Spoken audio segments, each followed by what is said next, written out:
Welcome to Finding Significance. I'm Jeff Gould, and with me is Jim Riefenberger. Hi, Jim. Morning.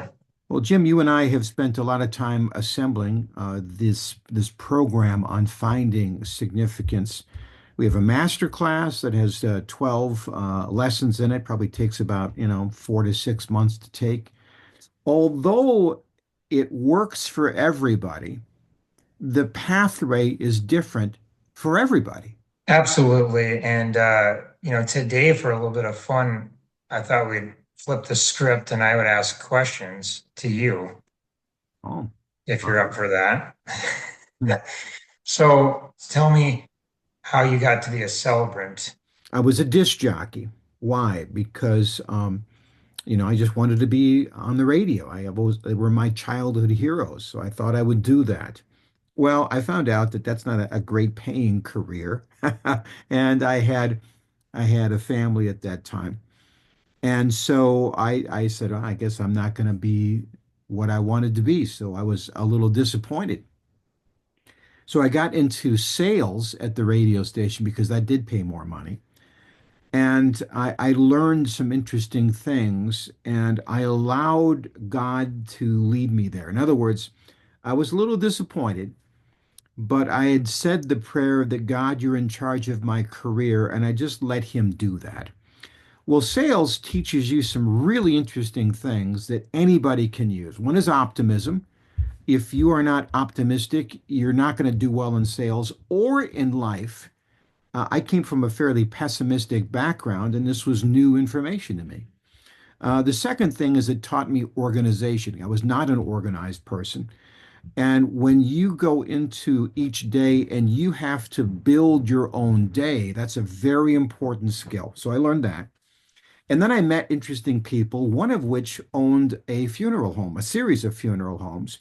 And they asked if I would ever consider working for them. The answer, of course, was no. Why would I want to work at a funeral home? Well, as I maybe alluded to, I had prayed that God could run my life as far as a career went. And so I said, okay, I guess I'll now work at this area. And then I wasn't too long into it that they said, well, this family has had a death and I'm wondering if you'd like to do it. And I said, what do you mean do it? Well, they don't have a pastor. They don't have a minister. They don't have a priest. Why don't you do it? I said, what are you asking me for? Well, you're a disc jockey. Well, I also was a Sunday school teacher, and I was intrigued at the concept. And Jim, as I've said many times, but it bears repeating, wow, when you sit in a room with a group of strangers and for an hour to an hour and a half review somebody's life, that's a lot of game film. And you just click through and you just click on the highlights and go, oh, ouch, oh, that hurt, or what, or that was brilliant, right? And you roll it back. And one of the things that they can't hide is the truth. Because you get in your car afterwards and you know that person and you know that family. Maybe they tried to not tell you, but you figured it out anyway. And these stories and that wisdom. And so I was just left with this burden of this wisdom that I just couldn't help but share with my poor wife at the end of each day.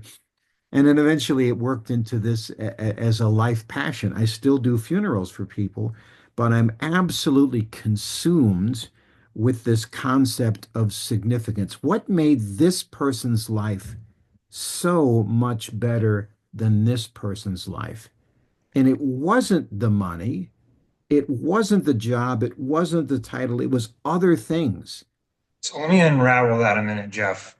We talk about connecting dots. No mistake by God that you're a DJ and you're learning how to just use your gift of a voice and tell stories. And so then the DJ guy goes into sales, and God, then we can see this later that on the talent code, you're a promoter. You can get to use your skills to influence, right?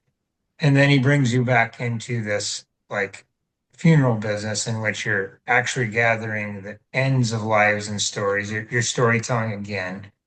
Um, so it's not ironic that you're great on a podcast because you're a storyteller and you get to use your gifts as a storyteller while I use mine to coach and discern things. I know it's just a guess, but what percentage of funerals do you think don't have significance versus the ones that do?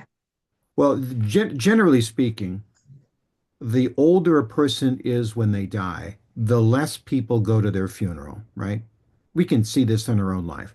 When somebody loses a baby, for example, the place is packed because of the sorrow for the family, and for a young person, same thing.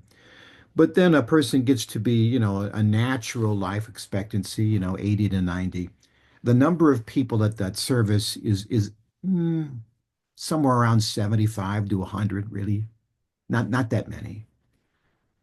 But when the people who go to that service are more than the typical amount, and they're from different ages, in other words, not their friends from way back long ago, but fairly recent friends or kids, something about that person made them want to go to the funeral or need to go to the funeral and pay respect to the family, saying, that man that was your father was on my paper route, and I loved that man.